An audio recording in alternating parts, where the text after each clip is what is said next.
Jadi memang setelah makan tu Ibu, sebelum tangan dicuci, itu dijilat dulu tangan itu. Memang ada hadis Nabi, iza akala ahadukum fala yamsah yadahu qabla ayyul ika aw yulaqah.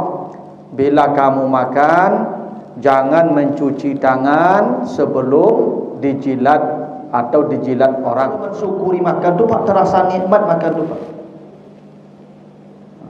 Makanya tak boleh kita mencela makanan, tak boleh kita mengomentari makanan. Makanan kata Allah, kulu min thayyibatin ma razaqnakum. Rezeki yang sudah dikirim Allah, makan dulu. Kalau ini kita ditraktir orang, Pak ditraktir orang kah? Atau diundang orang makan. Jadi makan kau nak makan awal Pak, orang bagi makanan atau diundang makan atau ditraktir makan. Maka setelah makan berdoalah kepada Allah, Allahumma aksir khairahu wa barik lahu fima razaqtahu. Ya Allah, tolong banyakkan kebaikan orang ini dan berkati. Bila kau diberi orang makanan, fakafi'u, balas makanan itu dengan yang selevel.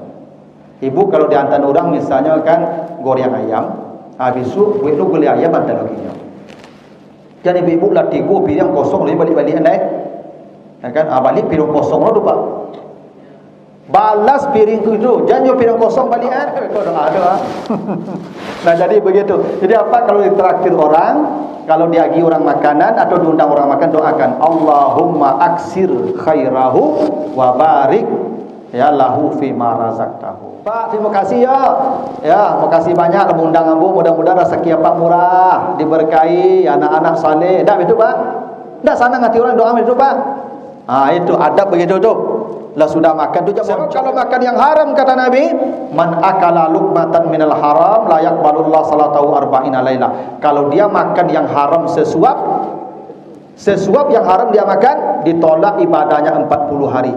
Kata Allah begitu, ya in kuntum tuhibbunallah fattabi'uni yuhibbukumullah wa yaghfir lakum dzunubakum. Kalau kau mencintai Allah, bersungguh-sungguhlah mengikuti Nabi Muhammad, Allah pasti mencintaimu dan mengampuni dosa-dosamu.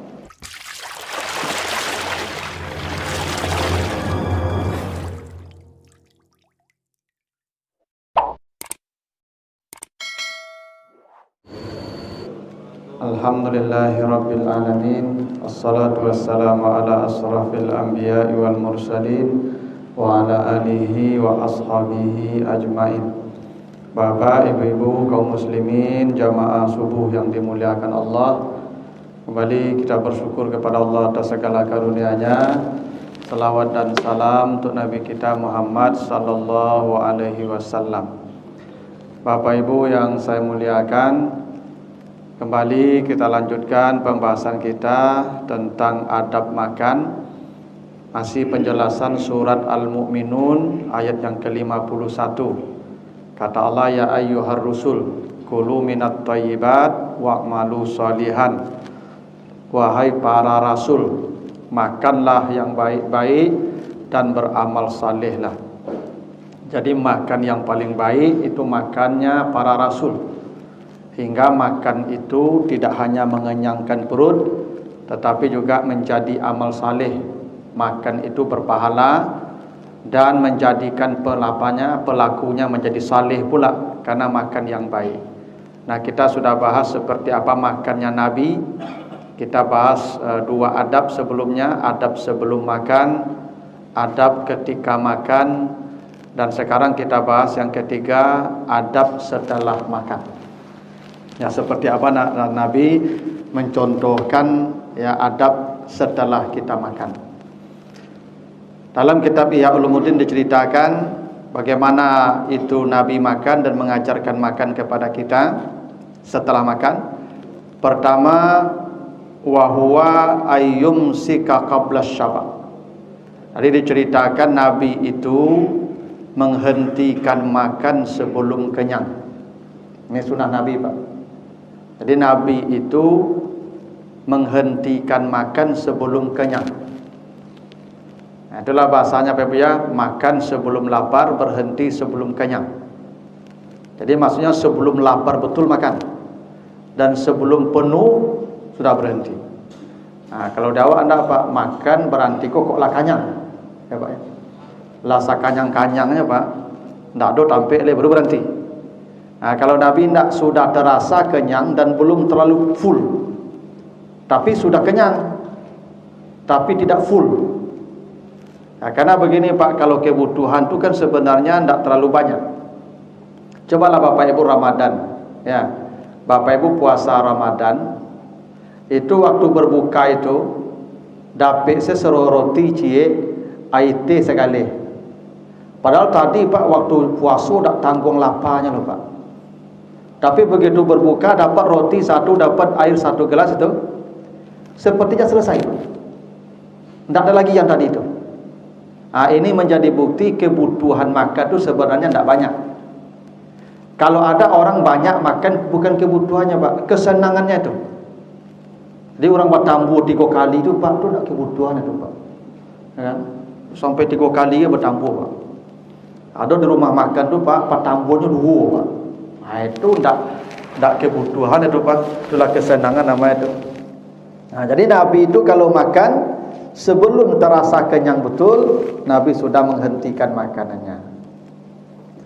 Lalu wa yul'iqa asabi'ahu summa yamsah bil mindil summa yusilahu. Jadi setelah itu dihentikan makan, hendaklah dia menjilat tangannya. Jadi memang setelah makan itu Ibu, sebelum tangan dicuci, itu dijilat dulu tangan itu.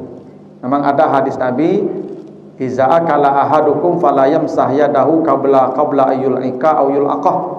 Bila kamu makan, jangan mencuci tangan sebelum dijilat atau dijilat orang. Memang begitu Pak. Jadi makanya ada kawan-kawan kita Pak, kalau sudah makan tu nyejilit tangannya Pak. Memang begitu, Nabi memang begitu makannya.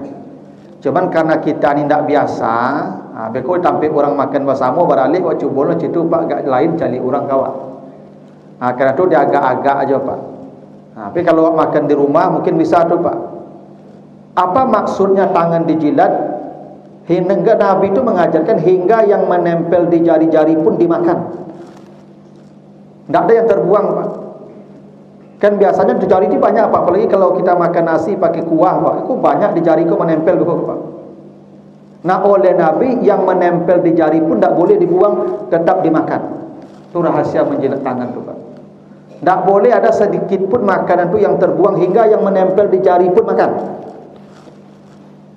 Ya, di samping Bapak Ibu, ya memang ada rahasianya secara biologi, bahwa di jari-jari kita ini ada bakteri-bakteri pembusuk yang kalau kita jilat itu boleh jadi mempercepat proses pembusukan di pencernaan kita. Bahkan kata Nabi, boleh orang menjilatkannya. Ya, karena Aisyah itu kalau makan dengan Nabi, kata beliau, sering tangan Aisyah dijilat Nabi. Memang begitu Pak, Nabi kalau dengan istrinya makan, itu tangan Aisyah itu dijilit. Itu romantis. Jadi kalau bapak-bapak, ibu-ibu bisa di rumah, tidak apa-apa. Jadi nanti sudah makan, ibu sudah ambil tangan ibu itu dijilit. Cubalah ibu sekali itu, romantis. Apalagi apa yang tidak bagi gile. Itu lain Rasul dijilit apa yang tidak bagi gile itu. Ya tapi ibu-ibu jangan rancak-rancak loh, tiuk sudah makan Pak, itu ya. Ya tapi begitu sunnah Nabi itu. Ya kalau kita belum mampu tidak apa-apa, tapi memang begitu Nabi mencontohkan. Ya tak? Lalu setelah dijilat tangan itu yamsah bil mindil, baru disapu dengan tisu. Jadi setelah dijilat tangan itu disapu dengan tisu. Ya, kalau ini sapu tangan, mindil itu sapu tangan. Setelah disapu dengan tisu atau sapu tangan, jari-jari yang dijilat tadi baru dibasuh dengan air. Begitu yang dicontohkan Nabi Pak. Jadi tangan tempat cucian tangan Nabi itu tidak kumuh model awak Pak, tidak kuningnya langsung lah Pak. Jadi air tempat cucian tangan Nabi itu tidak kotor pula. Karena tadi semua tangannya jarinya sudah dijilat, habis itu dilap pula pakai tisu atau mindil atau sapu tangan, baru dicucikan. Begitu Pak. Jadi air cuci tangan Nabi itu bersih. Lalu yang berikutnya, wa yaltaqitu fatatit ta'ami. Qala sallallahu alaihi wasallam, man akala ma yasqutu minal ma'idah asha fi sa'atin wa ufiya fi waladihi. Hendaklah seseorang memilih makanan yang terjatuh dari piringnya. Jadi Nabi itu Pak, kalau ada yang terjatuh rimah dia waktu ya. Jadi rimah yang terjatuh itu Pak, itu Nabi pilih, Nabi makan. Begitu Pak. Artinya tidak ada satu pun yang terbuang. Makanya dulu ibu, abu takana nenek ibu kalau bahasa serak Pak makan barimah-rimah Pak kecil nenek ibu ang 6 bulan menanti itu mau rimah makan milik aja. Begitu Pak. Kadang-kadang anak-anak wak kini Pak tidak diajar menghargai makan tu Pak. Cuba cari anak-anak kini makan Pak, serak-serak di sekeliling piring tu. Maka orang gaib makan setuju. Nah, yang berserakan di luar piring itu hendaklah dia pilih dan makan. Begitu indahnya Islam ini Pak. Ya, untuk mengajarkan ke kita tak boleh ada yang terbuang tu. Maka Nabi suruhnya 3 jari tadi. So kalau 5 jari Pak, itu potensi berseraknya tu. Apa kalau makan 5 jari, ketika mangkik kataku batepai begitu kok. Tapi Nabi makannya 3 jari Pak, sehingga tak gadang dan tak batepai ketik. Nah, kalau jatuh Nabi ambil kembali dan Nabi makan. Kata Nabi, siapa yang memakan makanan yang jatuh dari piringnya, dari maidahnya, dari hidangannya, Allah hidupkan dia dengan kelapangan dan Allah berikan afiat kepada anak-anaknya. Waduh, janji Nabi begitu Pak. Jadi kalau yang di piring jatuh itu kita ambil, kita makan, hidup kita dilapangkan Allah dan anak-anak kita diberikan afiat oleh Allah. Afiat itu Ibu begini, ada sehat wal afiat ya. Baka Bapak alhamdulillah sehat wal afiat. Bagus sehat wal afiat Pak. Beda sehat dan afiat nih Pak. Perampok itu Pak sehat-sehat tuh Pak, tapi tidak afiat. Sehat tuh Pak, tapi tidak afiat. Karena kesehatannya tidak mengantarkan dia pada kebaikan. Itu afiat. Ya. Mungkin apa-apa yang lah sakit lutut, lah sakit pinggang, mungkin tak sehat lah Pak, tapi afiat. Kenapa? Masih bisa mudah berbuat baik. Makanya sehat wal afiat Bapak Ibu. Orang sehat yang kesehatannya membawa pada kebaikan dalam hidup, namanya sehat wal afiat. Kalau sehat saja tidak baik, belum tentu baik. Boleh jadi orang tidak sehat tapi afiat. Boleh jadi orang sehat tapi tidak afiat. Yang kita minta sehat wal afiat. Nah, itu Pak. Maka kata Nabi, yang makan makanan yang jatuh dari piring itu dilapangkan Allah hidupnya dan anak-anak mereka dijadikan afiat oleh Allah. Tuh, hebatnya Pak, mengambil makanan yang terjatuh. Lalu berikutnya, wa yukhallilu wa la yabtali'u kullama yakhruju min baini asnanihi bil khilal illa ma yajma'u min usuli asnanihi bilisanihi amal mukhriju bil khilal fayarmihi. Hendaklah seseorang ketika makan itu menyelang-nyelangi giginya. Maksudnya ini Pak, ada apa dongkrak Pak. Jadi memang sunnah Nabi itu kalau makan kok dongkrak Pak. Jadi celah-celah gigiku dicuki. Itu sunnahnya Pak. Waktu makanan-makanan lado-lado bagai kalau tu Pak sudah makan kok apa laki lado Pak. Habis kok galak ke orang Pak. Orang lah galak mencari awak. Orang galak di awak tu bukan awak lucu. Ndak, di gigi gadang lado dia apa lado di gigi gadang itu. Makanya dicuki itu Pak dengan dongkrak. Itu sunnah Nabi, betul sunnah Nabi itu. Nah, kalau yang dia dongkrak tadi, misalnya Pak dongkrak keluar daging segadang kelingking. Kayak biasa tadi itu Pak. Pas didongkrak Pak, keluar daging segadang kelingking Pak. Maka kata Nabi, la yabtali, jangan dilulu yang itu. Jangan keluar daging Pak dicuki segadang kelingking, itu punya Pak. Jangan kata buang. Yang dicongkel kalau terbawa keluar dengan congkelan itu buang. Tapi kalau yang keluar karena lidah, kan ada orang habis makan itu lidah Pak, tabungka Pak daging piju lidah, maka boleh ditelan. Begitu Pak. Detailnya Pak. Kan ada orang habis makan Pak, lidahnya yang menggaring-garing. Mungkin dah sangkui dia patai, mungkin patai kok kan, patai pak kulit Pak. Kalau kulit patai kau laki tinggi Pak. Kalau encik patai tak lah Pak. Kulit patai juga kau lidah Pak. Kiranya tak bongkar Pak. Ya kan, boleh lulu tu Pak. Kalau jadi dah. Tapi kalau dia congkel dengan gigi, dengan apa? Dengan lidi, maka la yabtali, tak boleh ditelan. Harus dibuang. Memang begitu. Makanya Bapak Ibu kalau makanan itu, misalnya gini, Bapak Ibu sedang puasa Ramadan, tiba-tiba jatuh makanan dari gigi kita, sela-sela gigi kita, mungkin tak gosok gigi dari dekat, itu jatuh makanan Pak, yang di salah-salu gigi itu jatuh surang di bawah air ludahnya, dia boleh menelan, tak membatalkan puasa. Tapi kalau yang cuki Pak, itu tak bongkar kalau apa, itu cukunya apa, batal puasa. Artinya makan tu Pak. Memang begitu. Jadi memang sunnah Nabi itu Ibu mencongkel sela gigi. Makanya yang paling baik itu Pak, habis makan tu kalau bisa gosok gigi lah.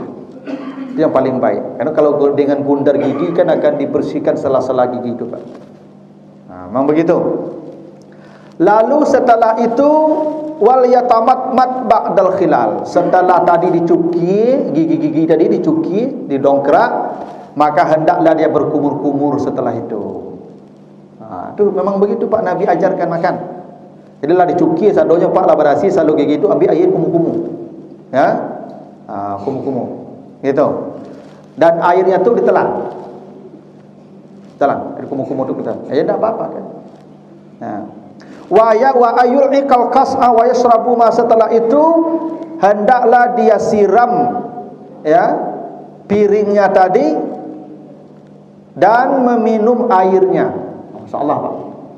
Jadi piring apa tadi itu nyata yang sudah bersih tadi dijilat tepi-tepinya itu ya. Jadi piring itu kalau bahasa Nabi itu Pak, contohkan Nabi itu dikumpulkan jilat begitu ya. Setelah piringnya bersih oleh Nabi disiram dengan air. Lalu air itu diminum Nabi.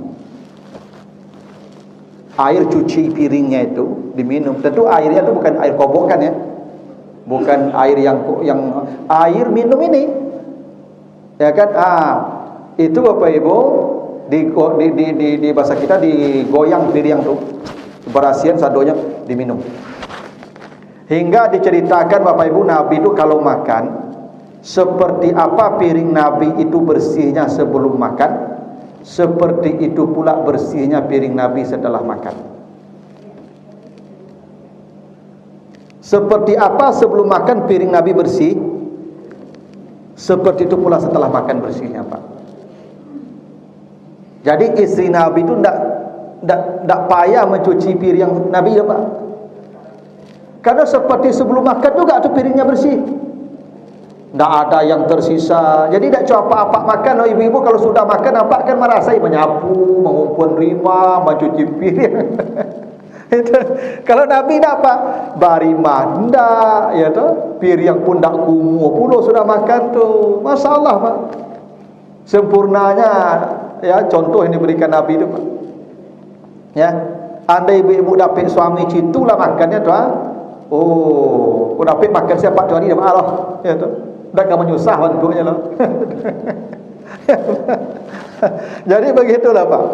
Jadi diceritakan Nabi itu begitu membasuh piringnya dengan air, lalu air itu diminum Nabi. Tapi lagi-lagi ini jangan dekat orang ramai. Bukan dekat orang ramai yang nak mengarati je sunnah bekonya jadi fitnah Pak. Kecuali lah mendengar pengajian mereka. Ya, yang pernah mendengar pengajian Pak, dan dakik si anu tu jajuk dia makan batu. Ya nak katujuk dia cara makannya loh, tak apa-apa makan caranya dia. Dia tak mengerti sunnah Pak, tak membaca ketentuan-ketentuan apa contoh-contoh makan dari Nabi. Yang sudah di rumah, tidak apa-apa, coba lakukan begitu Pak. Jadi begitu Nabi ajarkan dibasuh ya. Jadi tangan Nabi pun bersih Pak. Karena tangan tadi dijilat dulu, setelah dijilat disapu pakai mendil, pakai tisu, lalu baru dibasuh tangan.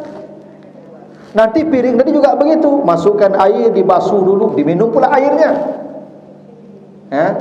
Begitulah Nabi mencontohkan hebatnya makan tu ibu. Ini ada hadis, man la'iqas qas'a wa ghasalaha wa syariba ma'aha kana lahu itqu raqbatin wa annal tifat al-fastat muhurul khuril in. Itu kata Nabi ni. Siapa yang membasuh piringnya, dimasukkan air, dibasuh piringnya, semua bersih, lalu meminum airnya, maka dia diberikan pahala seperti memerdekakan seorang budak. Masalah tu Pak, memerdekakan budak tu pahalanya tak kecil Pak. Seperti apa besarnya pahala memerdekakan budak Pak?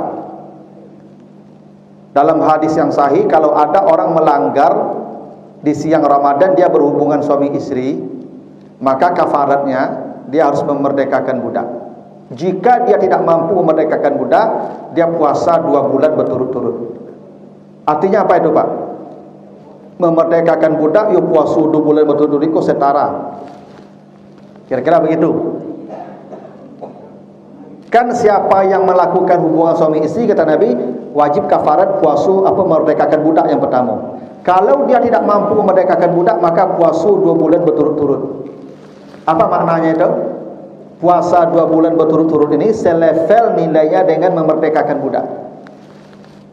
Kata Nabi, siapa yang mencuci piringnya lalu dia minum airnya, maka dia diberi pahala setara dengan memerdekakan budak. Sama je puasa 2 bulan berturut-turut. Kadang-kadang tu Pak, iya betul, murah banget dapat pahala Ustaz. Cubalah aku dah percaya, nanti jelit di akhirat. Memang mudah Pak. Memang cari pahala kau susah, tak susah kan? Kata Nabi, siapa yang bersedekah separuh korma, ditutup semua pintu neraka. Gampang mana Ustaz? Iya gampang, cubalah. Iya gampangnya Pak. Siapa yang solat 2 rakaat setelah fajar, azan subuh solat 2 rakaat, dapat nilai lebih dari dunia dan isi jauh. Iya murah, kan ini murahnya. Murahnya Pak. Kalau kebaikan tu murah mananya, tak payah. Makanya kata Nabi, siapa yang mencuci piringnya lalu dia basuh sampai bersih, lalu dia minum airnya tu, maka kata Nabi sama dengan pahala memerdekakan seorang budak. Dan siapa yang memakan makanan yang jatuh, maksudnya yang jatuh tadi, yang dipelungguanya balik, yang pilih balik jatuh tu, yang makan, kata Nabi, itu maharnya untuk seorang bidadari. Jadi apa yang acuk milih makan tu banyak bidadarinya besok. Nampak malih 2 saya dapat besok paling tinggi. Apa yang berserak-serak makan, yang berimah-rimah makan tu miskin bidadari besok tu. Jadi apa yang acuk milih makan tu, cik bidadari kuah, 2 bidadari kuah, 3 kuah acuk apa milih makan tu banyak bidadari 4 besok tu. Ayolah gambar. Tapi ibu kok citu dah besar dah pilih Pak. Mau pada taniannya orang besok banyak apa dapat dah buka mangas tu. Jadi camel dia ibu Pak rajin milih makan beko tu lah, tak banyak apa dapat bidadari tu ibu tu dah. Lapor saja lah kan. Banyak saingannya besok. Anda bidadari tu tak untuk kami pakai lah. Bidadari tu untuk pelayan saja. Yang kami nikmati tu sama-sama di ibu. Yang kita bersenang-senang ibu nanti dengan suami. Bidadari tu tak. Ibu kalau ada di sorga, bidadari itu tidak ada nilainya. Jangan ibu rusuh pula tu. Memang ada jamaah pula yang rusuh Pak Ustaz. Apa-apa dapat bidadari, ada 2, ada 100 bagi dapat tu kami kaya dia situ besok lah masuk surga kami. Jangan camel lah ibu. Ibu kau masuk surga, bidadari tu tak berguna di kami tu. Tak bernilai ke lo. Sama gini Pak. Ibu ini jutaan kali lebih cantik dari bidadari. Kami kalau kena ada makanan Pak, tu nampak rinyuk dari kami Pak. Rinyuk kok tak tanggung kadang nilai Pak. Tapi tibu ikan rayo Pak atau gariang, maka rinyuk kok nampak dari kami tu. Tak betul? Ibu contoh rumah, ibu lebih cantik dari bidadari itu, maka ketika ibu hadir bidadari kok tak ada gunanya lain. Bidadari kok baru berguna kalau ibu masuk neraka. Karena kata Nabi, perempuan itu yang paling banyak masuk neraka. Menjalang ibu-ibu ke surga, akulah penumbuknya untuk kami dulu. Jadi kau seret kau Pak bidadari kau ban seret kau sampai ibu-ibu balik ke surga. Karena kata Nabi perempuan tu banyak ke neraka. Jadi perempuan banyak ke neraka minus di surga perempuan, benar laki-laki banyak. Maka bidadari penambalnya. Tu artinya tu. Besok masuk ibu balik bidadari bunuh dia tahu. Tapi kalau sama masuk awak dari awal, bidadari kau tak dulu kau pelayan-pelayan saja tu. Ya, hanya ngantarkan makanan, ngantarkan minuman, memberasir sampai lalu awak itu kerja oleh pak. Jadi buat je rusul kau banyak apa dapat bidadari besok aja rusul oleh. Ya, kan? Kata Nabi kalau ada orang memilih makanan yang jatuh, maka itu mahar untuk bidadarinya. Ya. Memang begitu. Jadi bapak rajin-rajinlah milih makanan yang jatuh.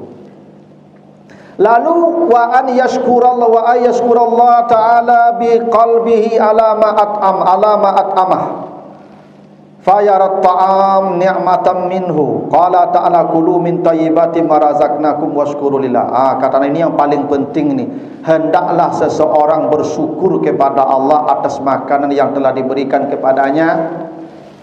Ini Bapak Ibu, rasa syukur ni penting. Orang kalau tidak bersyukur dengan makan ni pak, dia akan mencela makanan tu. Iko saya nyoko, tu tanda tidak bersyukur tu pak. Ya, tidak ada yang lain lah bersyukur pak.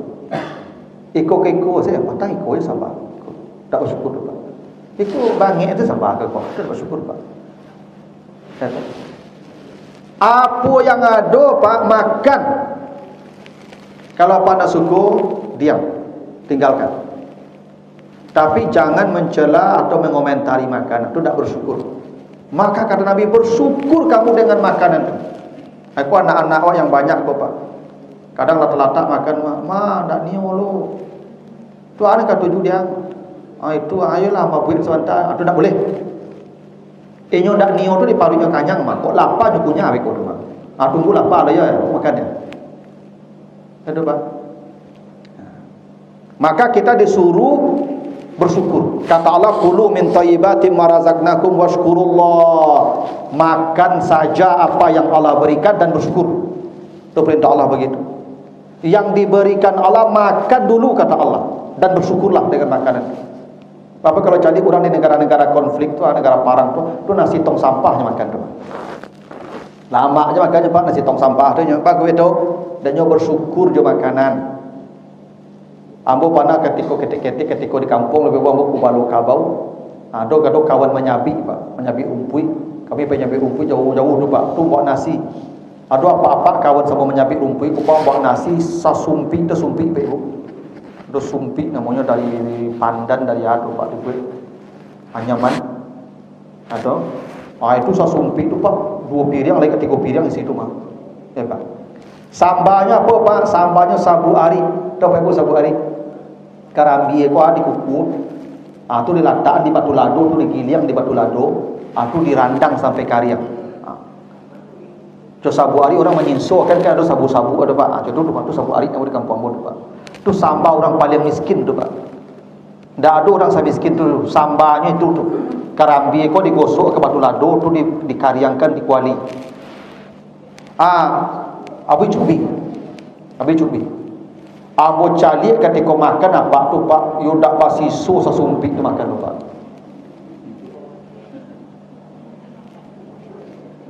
Apa ambo kopai karang lamun ombak tu pak, dak batamu dan orang makan salahap dulu pak. Yo panan nikmat makan pada sabu hari yo cubinya pak. Kenapa? Dia ketika makan dak memikirkan goreng ayam pak. Kok yo pikir goreng ayam ketika makan tu jadi makan pak. Tapi dia mensyukuri makanan tu pak. Orang kalau mensyukuri makan tu pak, terasa nikmat makan tu pak. Makanya tak boleh kita mencela makanan, tak boleh kita mengomentari makanan. Makanan kata Allah, kulu min thayyibatin ma razaqnakum. Rezeki yang sudah dikirim Allah, makan dulu kata Allah. Washkuru lillah, bersyukur. Anak-anak awak perlu diajarkan rasa syukur je makan. Awak dia dalam mungkin dia lawak ibu alamapan pak ibu. Apa yang dicari bisa dapat capek ya, bisa dibalik capek. Tapi anak-anak awak tak bisa begitu pak. Ajar dia bersyukur je makan itu. Ya. Lalu wa mahma akala ya. Wa mahma akala halalan qala alhamdulillahillazi bi ni'matihi tatimmus shalihat wa tanzilul barakat. Allahumma at'amana thayyiban wasta'malana shalihat. Ini kalau bapak ibu makan yang halal makannya ini, maka berdoalah setelah makan alhamdulillahillazi bi ni'matihi tatimmus shalihat wa tanzilul barakat. Itu tambahan doanya di samping alhamdulillahillazi at'amana wa saqana. Ada tambahan doa kalau halal makanannya alhamdulillahillazi bi ni'matihi tatimmus shalihat wa tanzilul barakat. Segala puji bagi Allah, dengan nikmatnya ini sempurnalah amal saleh saya. Kita meminta, ya Allah, makanan yang halal ini jadikan penyempurna amal saleh saya. Bapak Ibu ke masjid ini pakai apa ke masjid? Pakai energi, Pak. Kalau tidak ada energi, Pak, tak tahu tak oleh Pak. Dari mana energi itu, Pak? Dari makanan. Bako bisa Pak ke masjid, dek makanan halal, maka jadi energi halal. Kalau energi halal, pekerjaannya halal. Saya lah Pak Ibu kamu. Kalau makanan yang tidak baik, haram, akan menjadi energi haram. Energi haram tidak bisa dibawa kepada kebaikan. Maka yang tidak datang ke masjid, yang balik ke masjid, itu mungkin masalah makan tu. Saya lebih bukan Pak. Salah makan tu. Kalau energinya kau tak energi baik, tak bisa dibawa kebaikan. Ya, maka kalau ada apa-apa tiup mendengar ceramah lalu, sian ke ceramah orang tu lalu, di mana ceramahnya lalu, kalau ada apa-apa situ, preso makanan Pak. Mungkin salah makan tu mah. Yo tiup ceramah orangnya lalu, Pak. Ya kalau sekali-kali tak kalau mungkin pada latih badan. Iku salah mendengar ceramah bakaru, sebenarnya nama bakaru, Pak. Itu boleh jadi energinya itu dah halal. Sehingga kalau dibawa kepada kebaikan, habisnya Pak langsung mengalahnya Pak. Percayalah Pak Ibu kamu. Ya tu. Kalau energinya tidak baik, tidak akan bisa dipakai untuk kebaikan. Itu kenapa kalau makanan halal yang kita makan doanya begitu, alhamdulillahillazi bi ni'matihi tatimmus shalihat wa tanzilul barakat. Ya Allah, dengan makan yang halal ini sempurnakan amal saleh saya ya Allah. Ya Pak. Percayalah Ibu kamu. Orang tak tertarik datang kepada kebaikan itu bukan karena tak kuat. Mereka punya kekuat, cuman karena energinya tak halal, tak bisa daya tarik ke yang baik itu tak ada. Tuh. Tak hebat Bapak Ibu tuh. Itu maka doanya itu kalau makan yang baik, yang halal, itu makannya. Wa in kana wa in akala subha. Kalau yang dimakan yang subhat. Subhat kok tak jali halal haram Bapak Ibu. Halal tak haram tak jali lah. Misalnya buah nyui atau durian jatuh. Tapi bukan durian di ladang orang Pak. Kalau durian menciluk nama tu Pak.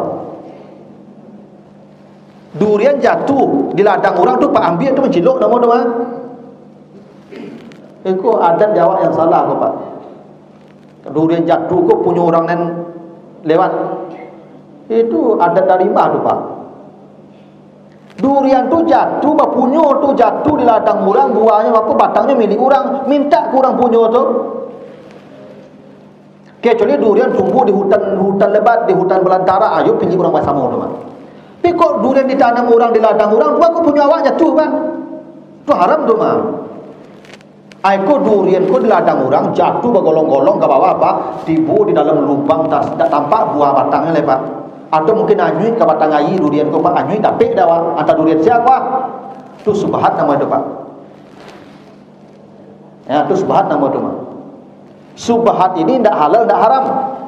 Halalnya 50%, haramnya 50%. Itu Pak. Dia kalau dapat apa buah anyui boleh dimakan. Tapi dimakan tak baik. Kenapa? Subhat namanya. Subhat namanya. Halal tak, haram tak. Itu kadang pengaruhnya kalau ekor mata bakunya Imam As-Safi itu ceritanya bapaknya itu menikah ibunya karena memakan buah anyui. Disuruh dia apaknya dia mintu juga pakai raju di ladangnya setahun tak bagaji untuk bayi segigit kan itu. Sampai dinikahkan jo anaknya. Nah, kalau makanan subhat yang dia makan subhat, maka dia hendaklah berdoa alhamdulillahi ala kulli halin Allahumma la taj'alhu quwwatan lana ala maksiatik. Ya Allah, jangan kau jadikan ini energi saya berbuat maksiat kepada engkau. Itu doanya Pak. Kalau Bapak Ibu makan buah anyui Doanya Allahumma la taj'alhu quwwatan lana ala maksiatik. Ya Allah, jangan kau jadikan makan ini sumber energi saya untuk bermaksiat kepadamu. Ini buktinya kalau makanan tak baik akan jadi sumber maksiat, akan mengantarkan kita pada maksiat. Percaya lebih kamu. Jadi orang-orang yang suku kabar, diskotik, naik klub, itu memang harta haram, maka dibuatnya ke tempat haram. Kalau hartanya baik akan diberikan kepada yang baik. Ini memang betul sunatullahnya. Makanya kalau makan di subhat, baru makan buah hanyui, nyo boleh dimakan rumah, tapi subhat, maka berdoalah kepada Allah, Allahumma la taj'alhu quwwatan lana fi maksiatik. Ya Allah, jangan jadikan ini energi saya untuk bermaksiat. Jangan. Makanya buah yang hanyui itu sebaiknya tidak dimakan, Pak. Ya, dicari pemilik buah tu. Siapa pemilik kebun tu, kena balik. Begitu tu Pak. Tapi kalau takut kabusuknya kata campak makanlah. Tapi di doanya nih, kalau subhan makannya, Allahumma la taj'alhu quwwatan lana fi maksiatika. Ya Allah, jangan jadikan ini ya energi saya untuk bermaksiat kepadamu. Ya. Lalu berikutnya wala yaqumu 'alal maidah hatta turfa awalan. Janganlah seseorang berdiri meninggalkan hidangan sebelum hidangan diangkat terlebih dahulu. Ini adabnya nih Pak. Apa kalau kau meninggalkan makanan itu, angkat makanan itu dulu baru pergi. Jangan tinggalkan makanan itu kita pergi dan makanan masih terhidang. Nah, itu adabnya begitu tuh Pak. Kok lah sudah makan, panggil, angkitlah ya. Atau diberhasil ditutup segala macam ala ready. Kok pai beko Pak, tibo beko manci, beko kudian beko, tibo beko binatang lain beko Pak, masuk langau beko Pak. Ya tahu? Maka sebelum meninggalkan hidangan, pastikan dia sudah diangkat atau ditempatkan di tempat yang aman. Jadi apa? Belum boleh Pak sudah makan langsung pai. Ndak ibu lah siap apa makan ya, angkitlah ya. Itu Pak. Nah, indah tu Pak, agama mengajarkan tu Pak. Ada. Jangan tinggalkan makanan tu sebelum makan. Maka kalau di kampung Pak, kalau ada orang makan basamu Pak, makan bajamba, kan di pulangan kato lu Pak ya. Lah diangkit sadonya Pak, baru di pulangan kato baru pulang. Tu adabnya begitu. Lalu wa in akala ta'amal ghair falyad'ulah Allahumma aksir khairahu wa barik lahu fima razaqtahu. Kalau ini kita ditraktir orang, Pak ditraktir orang kok, atau diundang orang makan. Jadi makan kok nak makan awal Pak, orang bagi makanan atau diundang makan atau ditraktir makan. Maka setelah makan berdoalah kepada Allah, Allahumma aksir khairahu wa barik lahu fima razaqtahu. Ya Allah, tolong banyakkan kebaikan orang ini dan berkati rezekinya. Itu perlu Pak, kalau traktir orang jangan mau kasih saya, ya kan? Kasih ya, tapi dulu Pak. Allahumma ya aksir ya khairahu wa barik lahu fima razaqtahu. Ya Allah, tambahkan kebaikan orang ini dan berkahilah rezeki yang kau berikan kepadanya. Ini mendoakan orang itu penting Bapak Ibu. Makanya kata Nabi, bila kau diberi orang makanan, fakafi'u, balas makanan itu dengan yang selevel. Ibu kalau diantar orang misalnya kan goreng ayam, habis itu buat lu beli ayam antar lagi. Jadi ibu lah tiga piring kosong lagi balik-balik naik. Ya kan? Balik piring kosong lo tu Pak. Balas piring itu, jangan piring kosong balikan. Kalau ndak ada nak dibalikan, nak diagian, fadu'ulah, maka doakanlah dia, Bu. Ya, terima kasih banyak. Lah Bu Antan ambo makanan, tapi mohon maaf ambo tak ada pembandingnya loh. Ambo doakan si ibu ya, mudah-mudahan ibu diberikan kebaikan yang banyak, diagi rezeki yang banyak, supaya rajin lo beragi kan ambo balik. Kan bisa juga awak doa kan awak ibu ego doa. Didoakan coba awaknya ego doa. Nah jadi begitu. Jadi apa kalau ditraktir orang, kalau diagi orang makanan atau diundang orang makan, doakan Allahumma aksir khairahu wa barik ya lahu fima razaqtahu. Itu kalau tak doa bahasa Indonesia saya, ya Allah tambah kebaikan orang ini dan akan dakwah ke depan. Pak, terima kasih ya. Ya, terima kasih banyak telah mengundang ambu. Mudah-mudahan rezeki Pak murah, diberkahi, anak-anak saleh. Dah begitu, Pak. Dah sana ngati orang doa begitu, Pak. Itu adab begitu tu. Lah sudah makan tu jangan moncong ya, baik. Doanya lu. Ikut lah pari kanyang lah moncong saya, Pak. Doakan jadi lu. Tu makanya, Pak, kan ada adat kalau di kampung, Pak, habis makan basamo tu kan berdoa lu nak. Ya, Pak, baca doa dulu lah. Kan berdoa dulu, Pak. Itu adab tu. Jadi kalau diundang orang makan sama-sama, doa dulu menjelang pagi itu. Doakan yang bagi makan tu. Ya, supaya banyak rezekinya, tambah keberkahannya. Itu adabnya begitu. Kalau diundang atau ditraktir orang, doanya. Gitu. Nah, ini yang terakhir. Maka liyuksir istighfar wal hazan ala ma akala min subhatin. Kalau itu makan yang subhat tadi, hendaklah dia banyak merasa takut dan sedih. Jangan-jangan ini menjadi sebab dia mendapatkan azab Allah di akhirat. Ini penting juga, Bapak. Kalau makan subhat itu takutlah, Pak. Jangan-jangan tu makan tu menjadi sebab masuk neraka. Walaupun tu boleh dimakan tadi. Jadi kalau makan subhat takut, apalagi yang haram, Pak. Sebab kalau makan yang haram, kata Nabi, man akala luqmatan minal haram la yaqbalullah salatahu arba'ina laila. Kalau dia makan yang haram sesuap yang haram dia makan, ditolak ibadahnya 40 hari. Kok sesuap, Pak? Apalagi sepiriang bersuap dong. Sesuap yang haram dia makan 40 hari ibadahnya ditolak oleh Allah. Dan dalam hadis lain Nabi mengatakan, kullu lahmin nabata minal haram fannaru aula bihi. Setiap daging yang tumbuh dari makanan haram, neraka tempatnya.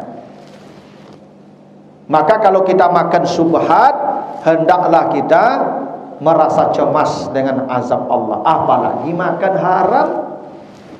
Yang subhat saja harus cemas, apalagi yang haram. Karena begitu kata Nabi, kalau ada daging tumbuh dari yang haram, neraka tempatnya.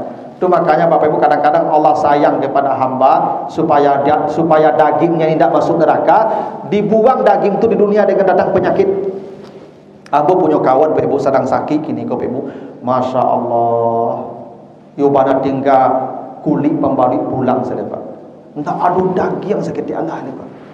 Sampai mohon maaf, pantatnya pun tak ada daging, Pak. Pada tak ada daging, persis tengkorak. Tapi ketika dia datang, dia ketemu saya kemarin, Pak Ibu, minta maaf dia, Pak Ustaz, mohon maaf, ada kelosongan awak, assalamualaikum. Ya kan? Batu, Pak, ya sama-sama lah, kan? Itulah celiklah kondisi yang Pak Ustaz. Ya wallahu alam lah, tapi luar bukan dipanggil Tuhan. Tapi aku senang Pak Ustaz, bahagia. Apa itu, Pak? Mungkin ketika kamu sehat banyak yang haram-haram masuk ke tubuh hamba, Pak Ustaz. Kini Allah sayang kamu dicabut seluruh yang haram di tubuh hamba, Pak Ustaz. Sehingga iku hamba pun tak bahagia, Pak Ustaz. Masalah Pak, hamba tersentuh dengan itu, Pak. Mungkin selama hamba hidup sehat dulu, mungkin daging hamba banyak yang haram, Pak Ustaz. Hingga Allah sayang kamu ditarik semua yang haram itu. Mudah-mudahan Allah tidak akan mengazab hamba besok di akhirat. Tuh, Pak. Jadi makanya kalau ada bapak sakit menjelang mati sampai kurui, alhamdulillah lah betul tu. Ya. Itu mungkin ketika sehat banyak yang haram masuk tu, Pak. Iya. Ada. Itu, Pak. Memang begitu, Pak. Ya. Karena kalau daging itu dari yang haram, neraka tempatnya. Sekarang daging dah habis semua. Apa lagi? Itu sayangnya Allah kepada kita tu, Pak. Itu ditarik Tuhan supaya neraka nanti menyelesaikan di sini, dikasih penyakit dia. Nah, jadi kalau yang haram, yang subhat kita makan cemaslah. Nah, setelah berdoa tadi, baru ghuslul yad bil asnan fa yakfihi ayaj'al al asnan fi kafihil yusra wa yusilul asabi as-salas. Jadi setelah itu tadi kan semua tadi sudah tuh. Ya, bersih semua. Terakhir cuci tangan. Cara mencuci tangan, diambil kobokan itu, apa nama itu, air basuh tangan nama itu dah. Diambil dengan tangan kiri, disiramkan ke tangan kanan. Jadi tidak dimasukkan ke sampai kobokan dulu, Pak. Nah, contoh dari Nabi begitu. Jadi mencuci tangan kok, Pak, lah sudah dijilid, lah sudah diakui, tidak langsung dimasukkan ke basuh tangan. Diambil basuh tangan itu disiramkan. Begitu cara mencuci tangan. Setelah itu baru dia lapkan ke mulutnya. bibirnya. Jadi tangannya dibersihkan tadi itu Pak, itu diginikan ke bibir kita. Supaya kau ado ziko si susu makan menempel di bibir kita, bersih pula dia. Itu ya sempurnanya makan yang dicontohkan oleh Nabi. Hingga makan itu benar-benar menjadi amal saleh dan menjadi jalan kita untuk menempuh ya amal-amal yang saleh pula. Ini Bapak Ibu ya, adab-adab yang diajarkan Nabi setelah makan. Nah, kalau tidak bisa semua, minimal diansur-ansur. Yang mah yang bisa Bapak Ibu. Kalau Bapak Ibu lupa-lupa tiap adab-adabnya, nanti buka aja di channelnya balik di YouTube. Ya, nanti dia akan di-upload nih di Suluh channel ya. Nah, nanti Bapak Ibu buka lagi. Kalau yang belum, ya tidak ingat kan sebanyak kau ngeci, aku kan kau ditanya aku lapeh beko tu mah. Tidak. Bapak Ibu coba sebutkan adab-adab setelah makan sebanyak tadi itu mungkin enggak hampir tergingi ya Pak. Labi lapeh beko tu mah dia dibuka dicalik balik. Beransur-ansur kita mengikuti. Karena kata Allah begitu ya, in kuntum tuhibbunallah fattabi'uni yuhibbukumullah wa yaghfir lakum dzunubakum. Kalau kau mencintai Allah, bersungguh-sungguhlah mengikuti Nabi Muhammad, Allah pasti mencintaimu dan mengampuni dosa-dosamu. Itu jaminannya begitu. Kalau kita sungguh-sungguh mengikuti Nabi Muhammad, Allah mencintai kita dan mengampuni dosa-dosa kita. Begitu janji Allah di surah Ali Imran ayat 32 ya, 31 dan 32. Begitu dulu Bapak Ibu. Mudah-mudahan ada manfaatnya. Lebih kurang mohon maaf. Subhanakallahumma wa bihamdika asyhadu an la ilaha illa anta astaghfiruka wa atubu ilaika. Wassalamualaikum warahmatullahi wabarakatuh.